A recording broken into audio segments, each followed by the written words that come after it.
Alright, so the project today has been installing glass block. It's 8 by 8 by 4 inch wide. I think 4 inch is probably easier to deal with, easier to balance when you're stacking.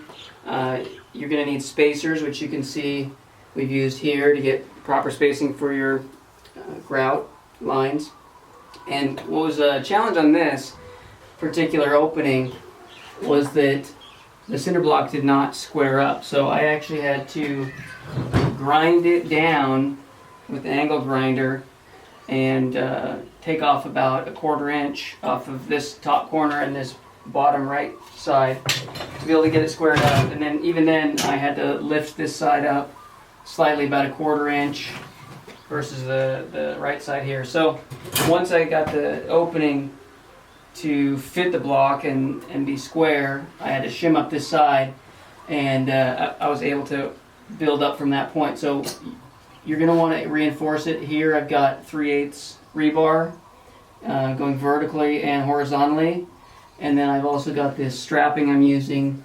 I've tied in here and here on both sides in the same line as the rebar. So here's another section of rebar, and I've got the strapping. On this one I'm actually looping it all the way around in these top corners to give it extra strength. So you're going to want to use masonry hardware and anchor it in. So this is going to ensure that the block stays in place. You're going to want to make sure it's level and also flat. So you can use the level to make sure the block are all lined up. Last row here, they were starting to come my way a bit, so we had to adjust it and carefully tap them away from the surface. So you can use your hand or a rubber mallet, and once they were square and plumb, then we went ahead and let them set. So once that sets up, you're good, but you want to make sure that you're checking your spacing, that's evenly spaced on all sides, and you're going to want to make sure that everything is settling properly. If you go more than about 4 or 5 high, you can possibly get some sagging. So at 3 or 4 courses, you're going to want to wait and let it set up, and then the next day or whenever you can get to the next courses as you go higher. It's a little bit easier to make sure that it doesn't settle on you. Alright, we finished the glass block.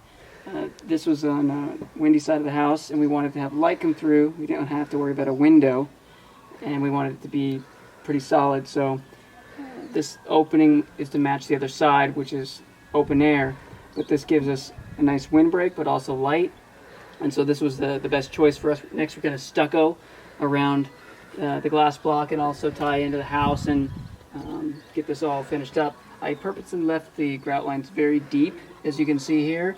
We're not finished, but I did that so that I can come back with a lighter tone grout and get it a light gray or an off-white.